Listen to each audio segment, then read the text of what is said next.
শুনলাম Sylhet airport runway পানি, তাহলে এত গাড়ি কেন এখানে? এয়ারপোর্ট তো বন্ধ দেওয়ার কথা, ফ্লাইট কিভাবে নামে?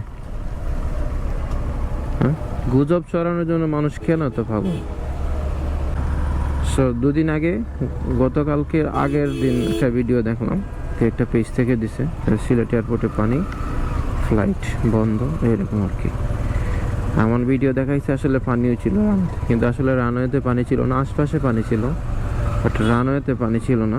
যদি রানওয়েতে পানি ছিল তাহলে ফ্লাইট কীভাবে নামে? এত মানুষ কেন এয়ারপোর্টে? আজকে ফ্লাইট নামছে, আমার ফুফাতো ভাই আসছে, আসলে নেওয়ার জন্যই আসছি। যদি রানওয়ে পানি থাকতো তাহলে ফ্লাইট কীভাবে নামে? আর কত মানুষ দেখেন, কত গাড়ি, আসলে ফ্লাইট নামছে, নেওয়ার জন্য আসতেছে মানুষ। অবস্থা এয়ারপোর্টের কত মানুষ। আজকে ফ্লাইট